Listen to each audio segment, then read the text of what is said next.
West Virginia basketball finally gets stronger with another terrific addition with size and skill. I'm excited to talk about it, baby. Let's go.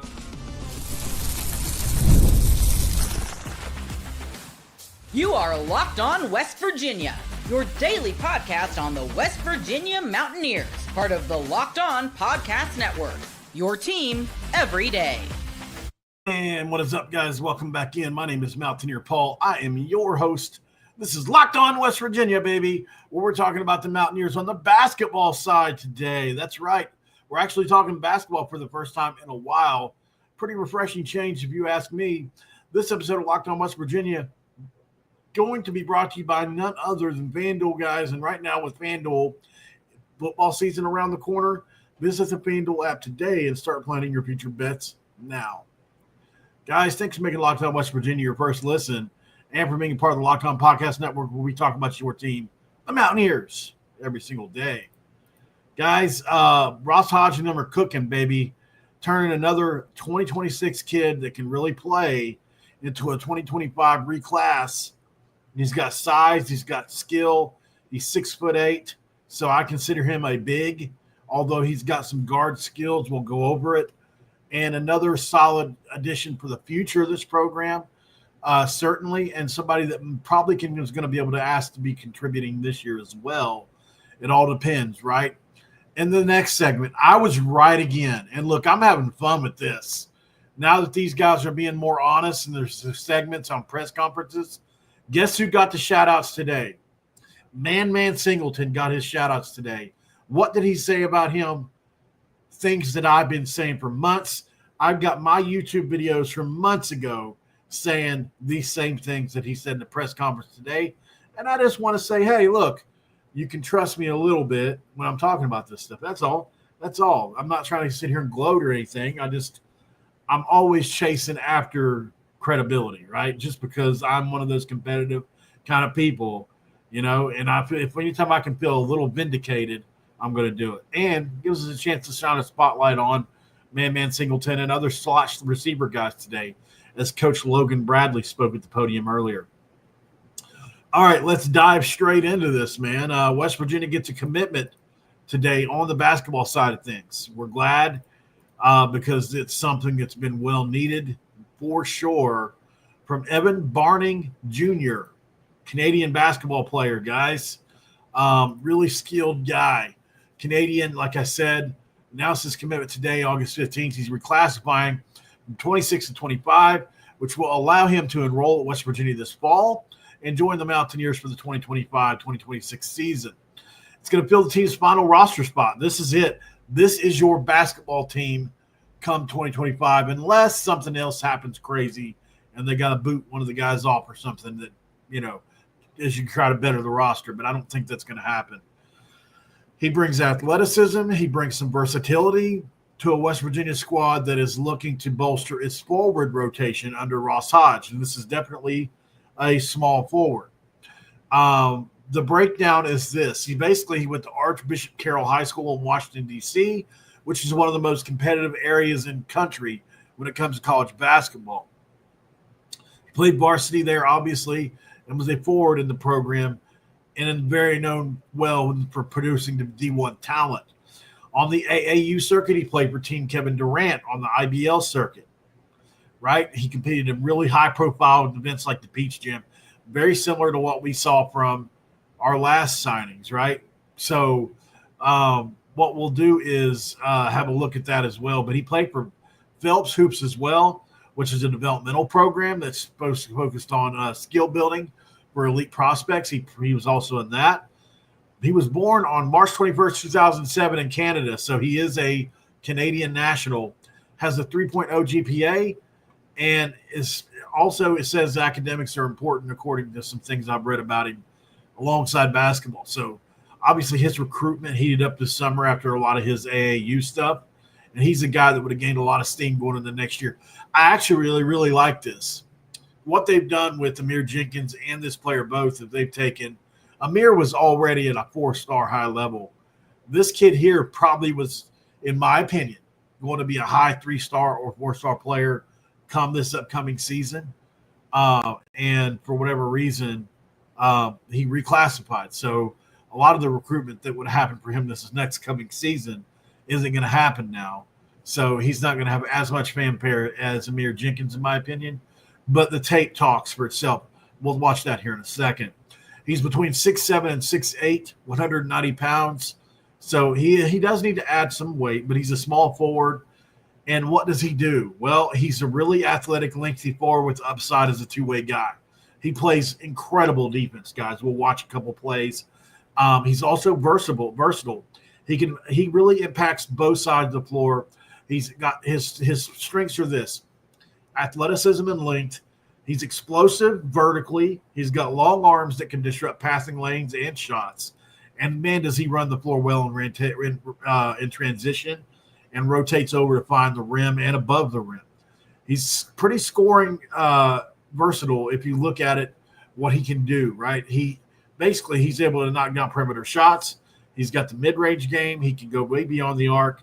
He also scores underneath, though. He can go back to the basket if you need him to, and he can do just about everything that you need a kid to do.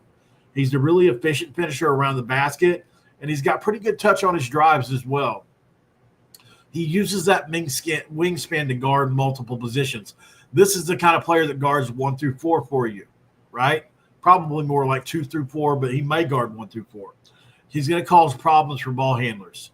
He's athletic and quick on the perimeter, but he's also got strong hands, guys. You'll see on a couple plays where he tears down a rebound or he swats away a ball. So, he's a solid rebounder for his position. Something he's going to get better at. And, man, does he have potential as a real weak side shot blocker. Oh, my gosh, he's got major potential for that with a really quick leaping ability. He likes to, if you look at some other skills, he's really good at, he flashes, he's some ball handling in some of his stuff. He's not a primary shot creator. He's not somebody that you're going to ISO up top and say, get us a bucket. But if you're in transition or you're going to kick it to him and let him make a move and get to the rack, he can absolutely do that. And he shows a lot of promise in spot-up shooting, cutting off the ball. Definitely needs to add strength to his frame, in my opinion. He's under 190 pounds, right? For college, that's just not enough. But his motor and instincts are definitely good. If you look at his IBL stuff and things like that, he shows it. He's got the smooth pull-up J. He's got contested finishes at the rim, at the rack. He's got active hands on defense, which leads to steals and blocks. And he's efficient in scoring on high-pressure games, which we saw in the IBL and Peach Jam tournaments. He's going to thrive in an up-tempo system like Ross Hodge is going to employ. And I think he's actually just a really good ad late here for the Mountaineers, as good as you could ask at this point in the season. Scouts say that he is a very promising player with a lot of promising potential, and one said he shows remarkable flashes of brilliance. That's what one scout said on the summer circuit. He's basically seen as your typical athletic developmental forward, I guess probably be the best way to put it, who can grow into a rotational piece on the college level. If you look at what some analysts will say as well, he's probably going to be a two-way guy first, and probably defense will be where he makes his impact first due to his overall versatility and length because of that length. But he's considered some raw in some areas, like outside shooting, physicality. So he doesn't have a major recruiting rank. He is what I consider a late bloomer. When you turn on the tape, you'll see exactly what I mean, guys. Trust me, don't panic. How many times have I told you to trust me and been right? I mean, trust me, they don't sign this kid if he's not good. He's good. We'll watch the tape. We'll add him to the list of players to the full roster here. You got Jasper Floyd, Amir Jenkins, Honor Huff, Morris Ugasuk, Jaden Forsyth, MJ Finane, or however you want to say it, Trace and Eaglestaff, Chance Moore, DJ Thomas, Evans Barning Jr., which is him, Brandon Laureate, Jackson Fields, Harlan Obioha, and Abraham Oyedir. Sorry, sometimes I forget how to say his name. So this is a young roster in some respects when you look at, and it's got some age to it as well. You've got an older guy in Jasper, then you got a younger guy in Amir. You got an older guy in Honor. You got a medium guy in Morris. You got a young guy in Jaden. You got a young guy in MJ. Obviously, you got older guy Trayson, got an upperclassman in St. Bonaventure, Chance Moore. DJ Thomas is a young guy, high school. Evans Barning is a high school. Brendan Laurent, old. Jackson Fields, old. Harlan Obioha, old. Abraham Oyedir, old, right? So he's a redshirt freshman. So not really old, but he's got a year in college. So let's go to the tape. I think that's the best thing to do. We're already there. As you can see, here is the small forward Evans Barning, junior reclassified to 2025, commits to West Virginia. Similar to Amir Jenkins, this is a guy that's got a ton of skill, guys, a ton. We'll watch this first play, and you'll get excited from the jump.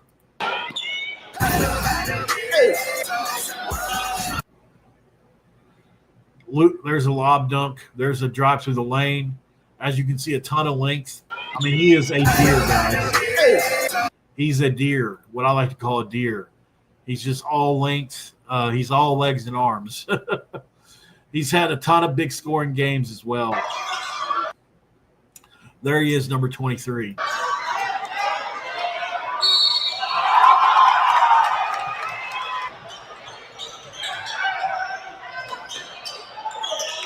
As you can see there, can you just see him putting on 40 or 50 pounds and be able to do that? That's against DeMatha, where he had 13 points, 11 rebounds, and a block.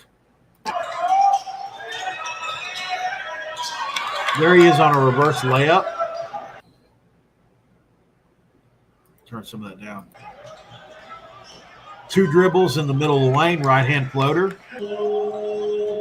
In transition, as you can see, a nice finish at the rim. There's a stick back from a rebounding standpoint.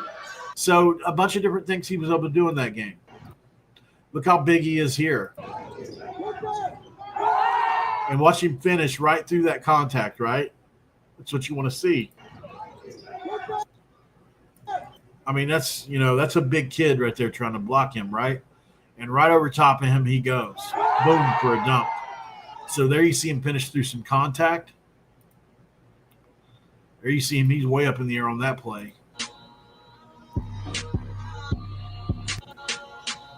Well, this is really grainy. I got good credit in the street. Yeah, that's too grainy. Okay, well, we'll have to watch something different on that one. Because some of these are obviously a little bit tough to see. What's this? Let me get this music turned off here before I get hit the copyright. So that's a great view of his jump shot. You see, anytime you see a great jump shooter, right, or a good jump shooter, man, this guy's got perfect form, guys. I mean, that's perfect form. And what do I always say? When you watch the wrist, I'm trying to think of how to compare it. You ever see like a door jam, a door stop, right? If you hit it, it'll go, it'll vibrate for a second. Watch his wrist do that as it releases. It's a great sign of a great shooter. See how it's almost like spring loaded a little bit, the little wiggle in it right there as you go forward. Watch it kind of wiggle a little bit. Any great shooter I've ever seen has that. I know it's a weird thing. It's just something I notice. But like if you'll notice, a lot of guys that try to aim it in or shoot it in are real stiff. Think like Shaquille O'Neal, right? Who was like, there is a difference to it. It just means you're relaxed, that your muscles are doing what they've just been trained to do over and over. And any great shooter has this. So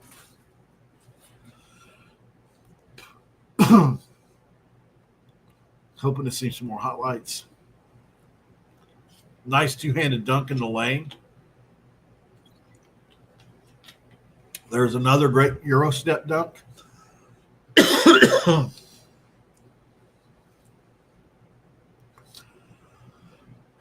There's some of the shot blocking we were talking about. I'm glad it showed that. There's a nice, great shot, jump shot. There's another great shot of his jumper. And look at the elevation he gets on it, right? I mean, he's getting way up there on that thing. Still elevating. Just a gorgeous looking shot, guys. There's no reason this dude can't be a great shooter. And it's just a great looking shot. So there's a lot of untapped potential here, right? I mean, look at that little fadeaway jumper on the baseline. May have traveled there, but I'd have to see. It's hard to tell. Let's see.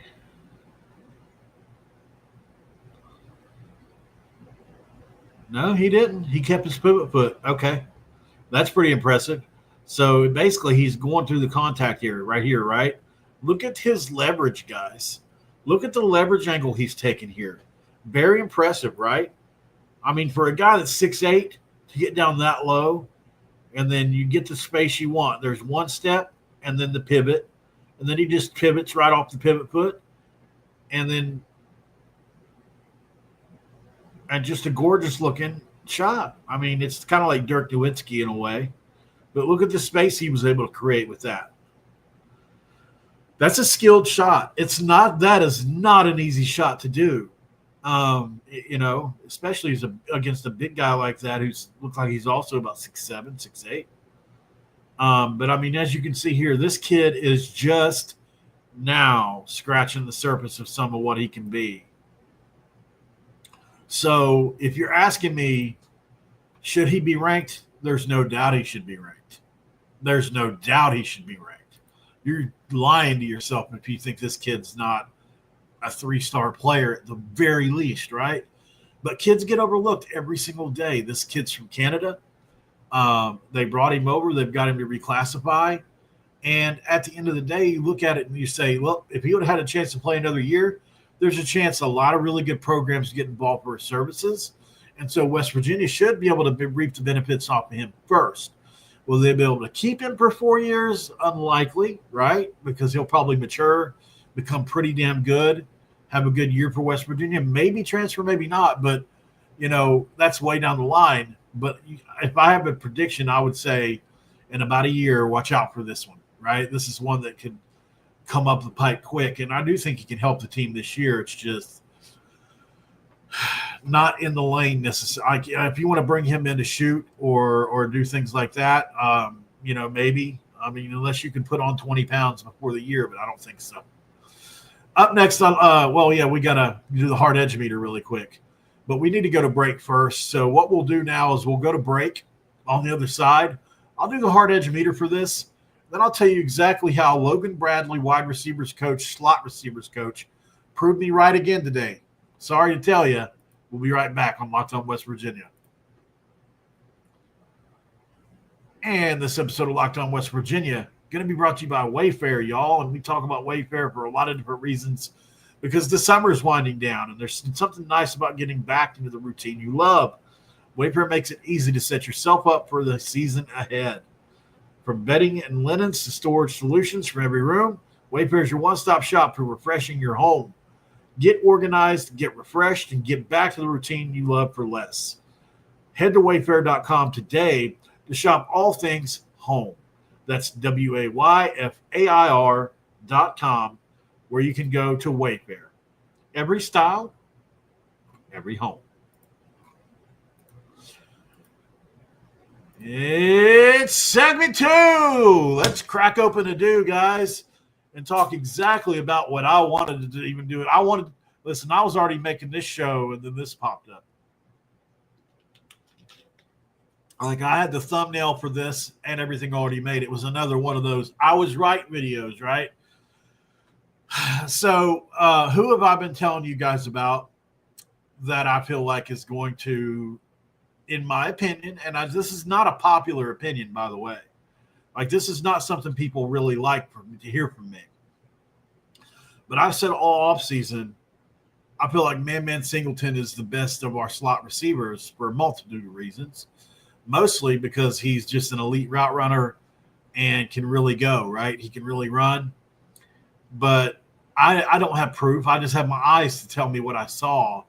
I've also said Rodney Gallagher is going to be good. I haven't said he's going to be bad at all. I just think Man brings a different element. He's a little more dynamic. Rodney Gallagher is more steady as you go. And he said that in today's press conference, but listen to me a few months ago talking about Man Singleton, and then we'll play what the wide receivers coach said about him, because I think it kind of proves me right. If you want to be honest, I mean, can I be honest? I was right about this. So let's get there really quick. All right, this is me talking about these guys about a couple months ago. Watch the route he puts on this guy here. Boom! You see how he uses his body to leverage out. He fakes he kind of fakes leverage outwards and then busts that thing in. Boom! Very pretty done. It's very nicely done. Anyways, point is, I love him as a route runner and receiver. I think he's going to be great for us. He has a chance to be even more than great, I think, depending on a few different factors. So I must have missed this one. Here's another one. I mean, he can really fly, guys. So Man Singleton, give him a hand. We'll see exactly what he looks like at the end of the day. I think it's going to be fun to keep track, no doubt. And there's a lot to like there. But he's not the only guy here that I love. Mentioned him first, but that's not necessarily because I think he's first. So I've always had this feeling about Singleton, right? A guy that I feel like is an elite route runner, a guy that I feel like is, as far as our slot receivers go, the best receiver we have, right? And that's not a knock against anybody. That's just my personal belief. Logan Bradley then said this about Man Singleton today. Singleton, I call him Man. So you threw me on like Singleton. I'm like, oh, Just Smith. But no, Man's been with me every day. Man is awesome. How I see him fitting, anywhere we can, at all points. And like I said, his route running is special. He can do anything. Any carryover from where he was to what you're doing now? From where Man came from? Yeah, it's funny. So where he came from at Eastern Michigan, his receivers coach there, that was the first coach I've worked with when I was student assistant in college. So when I got the job here, he was one of the first guys to call me instantly and congratulate me. And he was like, hey, dog, you got Man over there. And this is before I met him. And I'm like, all right. And then he was like, I'm telling you, he's a chill guy, but he's very smarter than what you think. And I got to know Man over the time, one-on-one time with him, and he is very smart. He can get on that board and draw up every position. I mean, not just the slot and the outsides. He's going to draw up the running back, what he's doing. And if it's this cover, he can tell you what the quarterback's supposed to do. So that's what makes him special, too. Like, he's a very chill, laid-back guy. But when you think he's not doing nothing, he's doing something. He knows the playbook like the back of his hand. I'm proud of him. Outside guys, you cross-training any? So that's high praise. I mean, you can't even get higher praise than that, I feel like. And he even said something about him a little earlier, I believe. Year 3, but Singleton, what do you see from him? And unfortunately, this guy asked about the same guy twice. But, yeah, this is the first thing he said about him. So he hasn't been with me quite, like, consistently like that. But he's going to do some good things, too, Oh, sorry. You said Singleton. I'm thinking of Justin Smith Brown. Sorry. Singleton. I call him Man. So you threw me on like. Okay. It's back a little ways more, I think, actually. Here with the old regime, but there's a lot to Rich Rod could maybe unlock. He can adjust at any point. He and tell us, he can ask me, hey, coach, right then, I saw this safety do this nickel do this. That's to think quick here and be able to move quick, and he does that. And Coach Rod, he wants someone who has that hard edge to him and want to be coached hard. And that's right. I think you can push him. Most important play. And he has that mindset and he understands that. So in this offense, it fits him well. Yep. I don't know if he's one of the guys in year 3, but Singleton, what do you see from him? Okay. So maybe that was all he said about Man. But either way, so I've been telling you guys for months how much I really like Man Singleton. And like I even went back to the initial video when he committed and watched it. And I said the same things when he first committed, like just totally blown away by his route running. So why not? Let's do it again. Let's pull back up Man Singleton and do another video on just how good I think he is. Because like I said a couple times tonight or this afternoon, I don't think people realize how good he really, really actually can be for us. Like I get up here and when I talk about certain players, I'm not blowing smoke. I really do think we have just so much more talent than people realize. So, all right. So, when you look at him, man, he's just one of those guys that from a route running standpoint, from a running standpoint, and everything you need, man, he does it so well. He just does. I think are we going to run into the same problem as before, I wonder? Let's see. We got a couple different plays to pick from on him. I think here's one. Outside here. Yeah, that's a great look there. Love the adjustment to the ball. But, I mean, when he sticks his foot in the ground and decides to make a move, it's not just good most of the time. It's elite. He's just that terrific of a receiver as far as routes go. I mean, he can really do it. And after the catch, he makes some terrific moves, and he's on that 4-4, 4-5 line, so he can really, really run too. So there's just so much to him that's good. Like in these plays are just, a lot of what they did there at Hutchinson for him was they would just run him to open space, get him the ball, let him make a move, put him in motion. And that's all their game plan was. But a lot of times, like right there, right? Just put him in motion and he'll make a guy miss or whatever. But when he got to Eastern Michigan, I think it unlocked him even more as a route runner because, like, some of the stuff he does there is redonkulous, right? Like, right off the rip, it's kind of hard to see, but here he is here by the field goal post. Watch this move he puts on the dude, and watch how much separation he gets right here. Boom. One cut, destroyed, And same thing on this play as well. You can tell it's him just by how fast they run, right? Like, there he is. That's a great play. Some of these are, unfortunately, the camera make it rougher, but there he fights through and he just gets behind the guy. That looks like more of a busted coverage. Another play from Eastern Michigan. Looks like he's just filming it on his phone, but I'm okay with it. We can definitely still see it, so that's all that matters, I guess. Wish you would have zoomed in a bit on some of these. Oh, he is. Okay.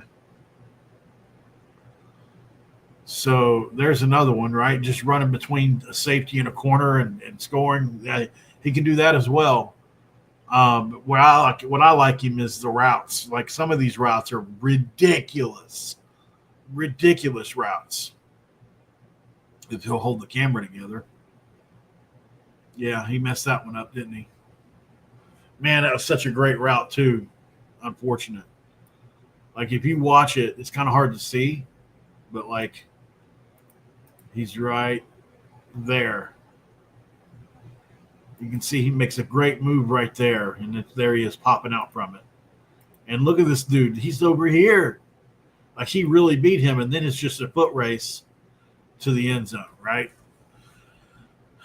These are D1 corners. Now, that's where he's elite, right? Like, I mean this, elite. I don't care what anybody criticizes me for. I know what I see. And nobody is criticizing me. A lot of times this is just me versus me, right? Like, sometimes I just imagine, like, there's probably somebody out there that thinks I'm – anyway, this first move off the line, you can't coach it better. You almost can't do it better. Like, it's such a quick move off the line. Your head's spinning. That's why you got to put your hands on this guy. Otherwise, he's going to do this to you. Boom. Goodbye. And then cut. What do you do against it? Like, these are NFL level routes. He's just such a good cutter. I can't wait to see this kid play for us, guys. I mean, you see how much separation he's got here from another Division I player. I know it's Eastern Michigan. I get it. It's not cream of the crop always. I'm sure they've got good players at times, but I mean, I'm sure this was probably a guy that played for them. The first move gets him 5 yards. The second move gets him 10. There's 5 yard separation, and then the second move here really gets him. Now he's got 15 yards. It's not even close. Eastern Michigan was like, oh my God, we got a really good player. There he is again, and he just understands routes and concepts and space. Right here, this route was probably designed to cut in right there behind this guy, probably as a post or something. But he realized, oh, shoot, I might be able to get to the end zone if I just kind of straighten this thing out a little bit. And that's what he did. Well, he didn't straighten it out, but he didn't. I don't feel like he drifted as far as he probably could have. So there's obviously that one. There's a couple more on here that I want to see really quick. Some of them are janky as hell, but you can see them, For those of you listening at home, Man Singleton, I really encourage you go check him out at Eastern Michigan when he was there to see exactly what West Virginia's got from him, because we got lucky to get this kid. I really do believe it. This is typically the kind of player you see at, other places. Like, we never had a guy like this in the Neil Brown era at all. So 6-second break, guys. We'll be right back. This is Locked On West Virginia. We'll put a bow on this.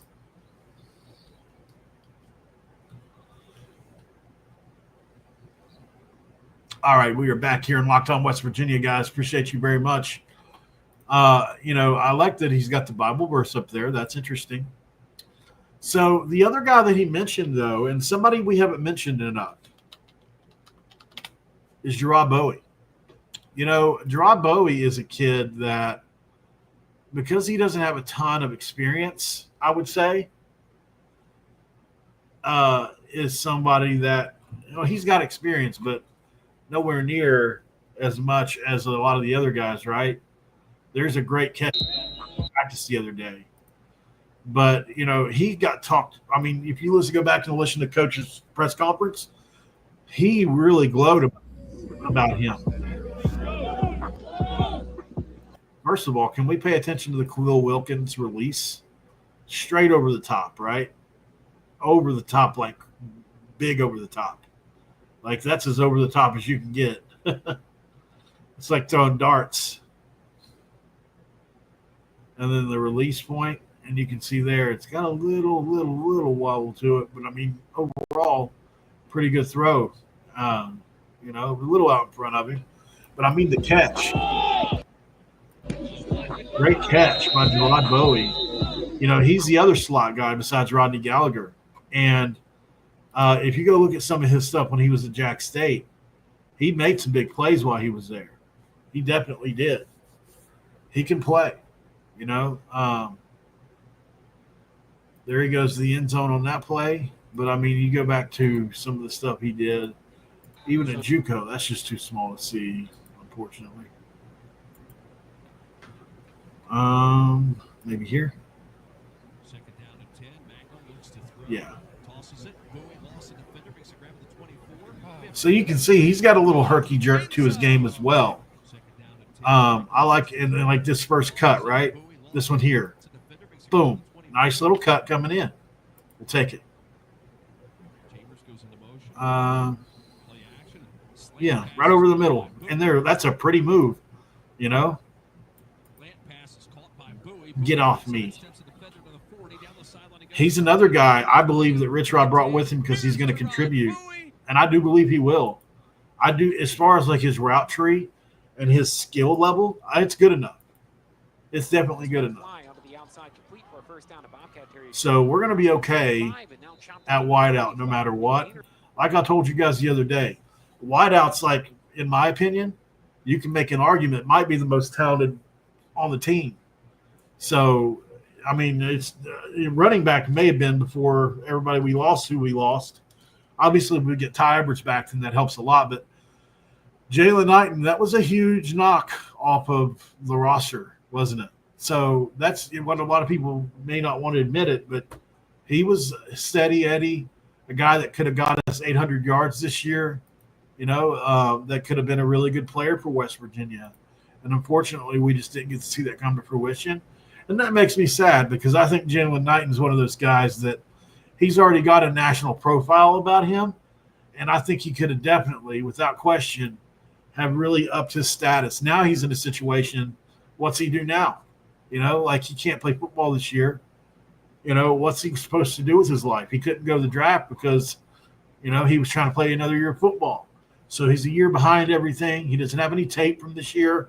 Like overall, man, this just sucks for him. And then Rodney Gallagher, we got to talk about him as well, because, and I love Rodney's had a great camp. A lot of the stuff we see about him is just such great catches and different things that he's done during camp. I do think he'll probably go out as a starter, even over Man in game one, for a couple of reasons. I think he's probably the best blocker of the three. That's number one. Number two, he's probably the strongest of the three, too. And I think he probably does.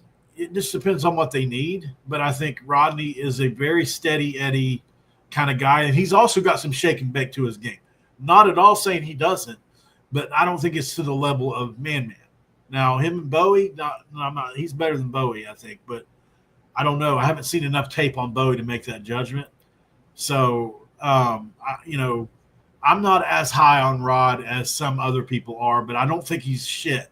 Like I think he's certainly like it wouldn't surprise me if Rodney Gallagher finished second or third in receiving, but it also wouldn't surprise me if maybe one of the other guys came up and kind of beat him out, like Man, right?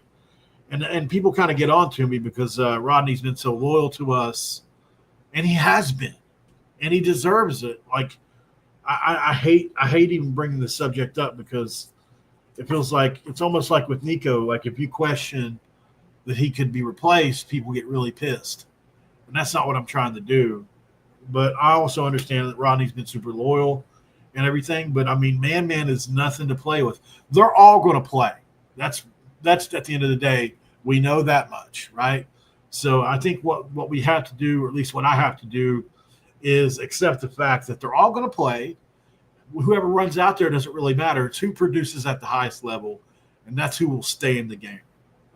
Thanks for making Locked On West Virginia your first listen, and for being a part of the Locked On Podcast Network, where we talk about your team, the Mountaineers, every single day. West Virginia basketball with a huge pickup today. We checked him out earlier. Make sure you go back and watch this if you haven't already. Until then, guys, I appreciate you all for being here. Make sure you check out Locked On Portal, who does just an excellent job, as we all know. Brian Smith does just one of the best jobs in the company. And I'll see you guys in a little bit. We'll do our second video this evening, maybe around 8 o'clock or so, once we get something else to talk about.